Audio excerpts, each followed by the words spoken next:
I did not picture this season like this. I thought I would have a tidy script for welcoming a new daughter-in-law, promising I would keep my opinions to myself so I wouldn't get on her bad side and impress her with my good mothering.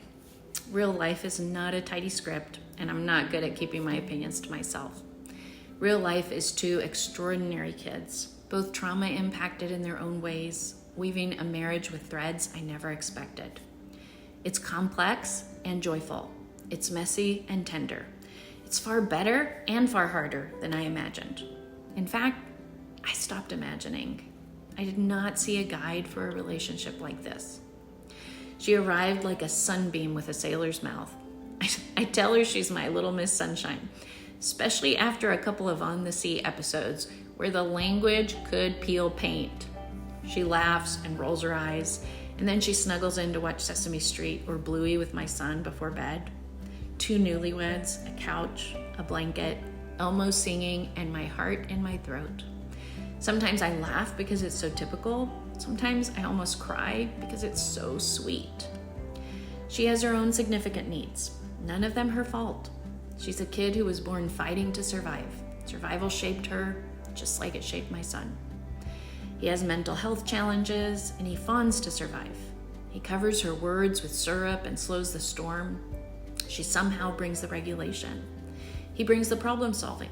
She forgives quickly. He feels deeply. She carries innocence like a sparkler on a summer night. And he reads the room like he's walking city streets after dark. You would think those pieces would clash. Strangely, it really works. I've spent this month watching them do the most ordinary newlywed things, which also happen to be the bravest. They argue about messes. They talk about money, they apologize, sometimes clumsily, they laugh in the kitchen at midnight. They are always too loud, happy or not. These are moments that make me want to step in and moments that remind me to step back. There is this beat I hear under it all like a steady drum, the sounds of two nervous systems finding rhythm and regulating each other the best way they can. It's not perfect, it's practice. Sometimes I see them and I think she brought him home in a way we were not able to. Maybe what he needed most of all was someone who belongs to him fully and really understands his pain. She does, and we do not. She brought him back to our doorstep, not the house, although that too. I mean home. The kind you feel in your bones when someone looks at you and you recognize them again. You see the spark and the tenderness for you that used to be. His affection for her has grown his affection for all of you. That is a gift from Little Miss Sunshine, and her cussing is not something I complain about. Welcome to the family, Sunshine. Not because you say the right things or because you're easy. Welcome because you're you.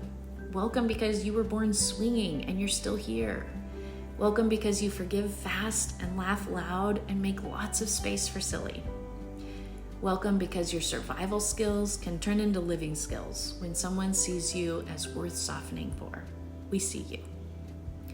And to my son, my articulate gentleman, I see you too. You who talk like a poet when your meds are doing their job and like a porcupine when they're not. You who bring cleverness to the table and also 1,000 feelings. You who have learned to charm the room because you've always been reading it. I'm proud of your courage and your kindness. I'm proud that you keep choosing help. I'm proud that you found someone who meets you where you are and invites you to come home. Now here's to Hope. Hope is not pretending it's going to be easy when they move into their new apartment we just co-signed for a year. Yikes. Hope is knowing they will likely forget to pay a bill or two, that someone will melt down, someone will freeze, and that they will have to learn to ask for help before the pot boils over. Hope is a calendar on the wall, which they already have, a pill box on the counter, a budget scribbled on a pizza box, and Sesame Street on at 10 p.m. because that's what calms a hot brain. Hope is the courage to create routines that feel like safety instead of rules that feel like traps. Hope is neighbors who wave, a church crowd you love, and a door that knows when to close to keep you safe and when to open for safe people. If you're reading this or listening to this and you're parenting trauma-impacted kids who are now somehow full-grown and trying to rebuild their lives, I see you too. We hold our breath, we cheer for every ordinary thing, we set boundaries and we bring extra snacks. We let the marriage be theirs and we keep the porch lights on. So welcome, sunshine.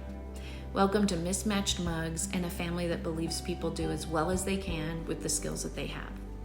Welcome to a mother-in-law who will laugh at the cussing and still tell you there's a time and place for that kind of talk. Sorry, I'm a little bit bossy, but that means I love you and insist on sharing all my advice with you. After all, I barely met you and I have so much to share. Speaking of which, tonight we discovered that we both love trash TV, and I look forward to years of brain rot that we will experience together. Welcome. 10 years ago, I would not have been ready for Little Miss Sunshine. I would have been clutching my manners and reputation, measuring outcomes and missing the holiness right in front of me. I would have tried to fix what needed tending and muted what needed to be expressed because I was uncomfortable with the way the message was delivered. I'm grateful I grew softer, that I learned the language of regulation and repair, because otherwise I would have missed this laughter, these late night cartoons, this small brave love blooming on my own couch. I would have missed the joy.